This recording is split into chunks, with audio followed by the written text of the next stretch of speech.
সংস্কারের জনক কিন্তু খালেদা জিয়া, বলছেন রুমিন ফারহানা। বিদেশ যাত্রার আগে বিশেষ বার্তা দিলেন খালেদা জিয়া। জানাবো গৃহবধূ থেকে আপসহীন নেত্রী।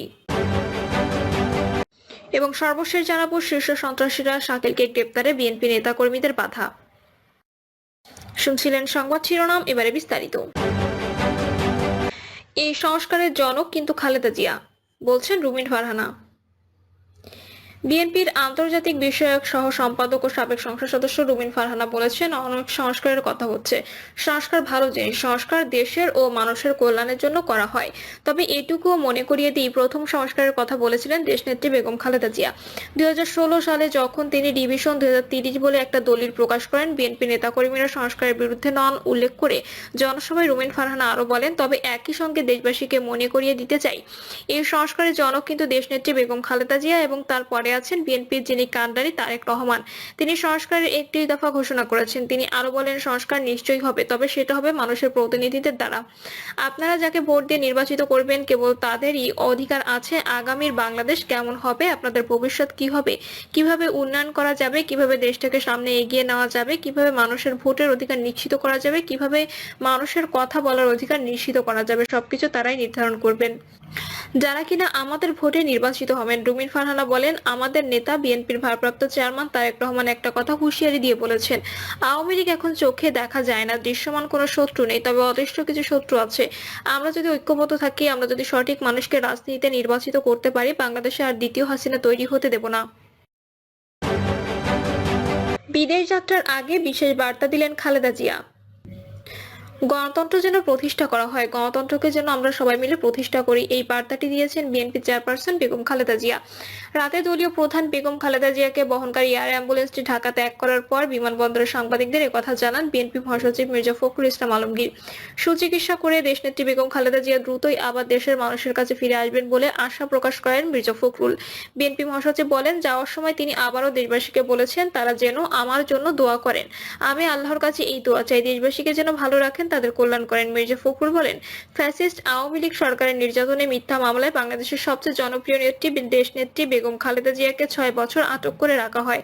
আটক করে রাখার পর তিনি অসুস্থ হয়ে পড়েন, অত্যন্ত অসুস্থ হয়ে হাসপাতালে ভর্তি হন। তারপর আমরা বারবার বলেছি বিদেশে নেওয়ার জন্য, সুযোগ দিন, কিন্তু ফ্যাসিস্ট হাসিনা কোনো কথাতেই কর্ণপাত করেননি। আল্লাহর অশেষ রহমতে ছাত্র জনতার অভ্যুত্থানের মধ্য দিয়ে 5ই আগস্ট হাসিনা বাংলাদেশ থেকে পালিয়ে যাওয়ার পরে আজকে দেশনেত্রী বেগম খালেদা জিয়া সম্পূর্ণ মুক্ত হয়েছেন মিথ্যা মামলা থেকে। তিনি চিকিৎসার জন্য লন্ডনে গেছেন, এটা আল্লাহর জন্য শুকরিয়া জানাচ্ছি। উন্নত চিকিৎসার জন্য যুক্তরাজ্যের উদ্দেশ্যে এয়ার অ্যাম্বুলেন্সে ঢাকা ছেড়েছেন সাবেক প্রধানমন্ত্রী ও বিএনপি চেয়ারপারসন খালেদা জিয়া। গৃহবধূ থেকে আপসহীন নেত্রী। বাংলাদেশের জনপ্রিয় রাজনৈতিক ব্যক্তিত্ব, 3বারের প্রধানমন্ত্রী, বিএনপি চেয়ারপারসন বেগম খালেদা জিয়া 1945 সালের 15ই আগস্ট ভারতের জলপাইগুড়িতে জন্মগ্রহণ করেন। 1960 সালের কলেজ পড়ুয়া বেগম খালেদা জিয়ার সঙ্গে তৎকালীন পাকিস্তান সেনাবাহিনীর ক্যাডেট অফিসার জিয়াউর রহমানের বিয়ে হয়। স্বাধীনতা যুদ্ধে দীর্ঘ 9 মাস বেগম খালেদা জিয়া 2 সন্তান সহ গৃহবন্দী ছিলেন। 1975 সালের 7ই নভেম্বর সিপাহী জনতার সংহতি ও বিপ্লবের মধ্য দিয়ে বাংলাদেশের রাষ্ট্র পরিচালনার সঙ্গে সম্পৃক্ত হন তৎকালীন মেজর জেনারেল জিয়াউর রহমান। পরবর্তীতে তিনি প্রেসিডেন্ট নির্বাচিত হন। 1981 সালের 30 মে দেশি বিদেশি ষড়যন্ত্রের প্রেসিডেন্ট জিয়াউর রহমান চট্টগ্রামের সার্কিট হাউসে শহীদ হন। সে সময় খালেদা জিয়া ছিলেন নিতান্ত একজন গৃহবধূ। 2 সন্তানকে নিয়ে যখন ঢাকা সেনানিবাসে অবস্থান করছিলেন বেগম জিয়া, রাজনৈতিক দল হিসেবে বিএনপি তখন বিপর্যস্ত এবং দিশেহারা। জিয়াউর রহমানের পরে দলের হাল কে ধরবেন সেটি নিয়ে নানা আলোচনা চলতে থাকে। 1982 সালের 2রা জানুয়ারি খালেদা জিয়া বিএনপির প্রাথমিক সদস্য হিসেবে যোগ দেন। বছরখানেক যেতে না যেতে নিজের রাজনৈতিক প্রজ্ঞায় প্রশংসা অর্জন করেন। পরের বছর মার্চে তিনি দলটির সিনিয়র ভাইস চেয়ারম্যান পদোন্নতি পান। 1982 সালে 8ই জানুয়ারি সংবাদপত্রে এক বিবৃতিতে তিনি বলেছিলেন, প্রেসিডেন্ট জিয়াউর রহমান বাংলাদেশের জাতীয়তাবাদের ভিত্তিতে সমগ্র জাতিকে ঐক্যবদ্ধ করে একটি শোষণহীন, দুর্নীতিমুক্ত, আত্মনির্ভরশীল দেশ গঠনের উদ্দেশ্যে বাংলাদেশ জাতীয়তাবাদী দল গঠন করেছিলেন। বিগত কিছুকাল যাবৎ আমি বিএনপির কার্যক্রম গভীরভাবে লক্ষ্য করেছি। দলের ঐক্য সংহতি বিপন্ন হতে পারে এমন মনে করে আমাকে দলের দায়িত্ব নেওয়ার অনুরোধ করা হয়েছে। তাই দলের বৃহত্তর স্বার্থে বিএনপিকে যোগ দিয়েছি এবং দলের চেয়ারম্যান পদপ্রার্থী হয়েছি। দেশ ও জাতির স্বার্থে এবং শহীদ জিয়ার গড়া দলে ঐক্য সংহতির স্বার্থে নিঃস্বার্থভাবে কাজ করে যাওয়া আমার লক্ষ্য। বিচারপতি আব্দুস সাত্তার অসুস্থ হলে তিনি 1984 সালে 12ই জানুয়ারি দলের ভারপ্রাপ্ত চেয়ারম্যান সহ এবং একই বছর 10ই মে চেয়ারপারসন পদে বিনা প্রতিদ্বন্দ্বিতায় নির্বাচিত হন। 1993 সালে 1 সেপ্টেম্বর দলের চতুর্থ কাউন্সিলে দ্বিতীয়বার, 2009 সালে 8 ডিসেম্বর পঞ্চম জাতীয় কাউন্সিলে তৃতীয়বার এবং 2016 সালের 19 মার্চ দলের দশম কাউন্সিলে চতুর্থবারের মতো বিএনপি চেয়ারপারসন হন। বিএনপির দায়িত্ব নেওয়ার পরই নানা প্রতিকূলতার মুখে পড়েন খালেদা জিয়া। দল ঐক্যবদ্ধ রেখে এরশাদের স্বৈরশাসনের বিরুদ্ধে আন্দোলন গড়ে তোলেন। এরশাদের শাসনের বিরুদ্ধে কোনো রকম সমঝোতা না করে আপোষহীন আন্দোলন করে গেছেন। ফলে এরশাদের পতন ত্বরান্বিত হয়। 1987 সাল থেকে খালেদা জিয়া এরশাদ হটাও এক দফার আন্দোলন শুরু করেন। একটানা নিরলস ও আপোষহীন সংগ্রামের পর 1981 সালের 27 ফেব্রুয়ারি অনুষ্ঠিত সংসদ নির্বাচনে সংখ্যাগরিষ্ঠতা পায় বিএনপি।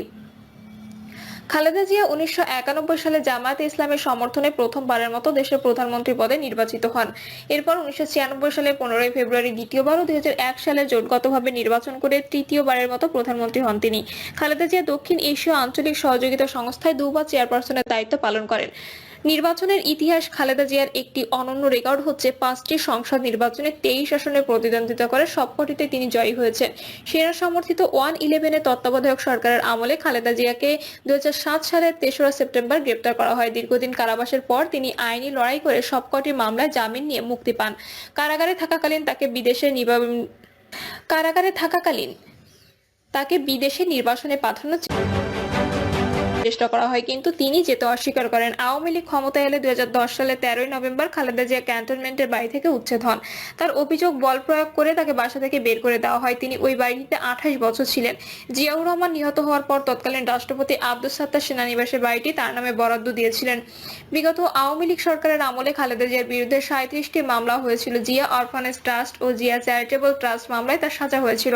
গত 6 আগস্ট সরকারের নির্বাহী আদেশে তার সাজা মওকুফ করা হয়। একই সঙ্গে গত 27 নভেম্বর জিয়া চ্যারিটেবল ট্রাস্ট মামলায় তিনি খালাস পান। জিয়া অরফানেজ ট্রাস্ট মামলায় সাজার বিরুদ্ধে আপিলের ওপর শুনানি চলছে।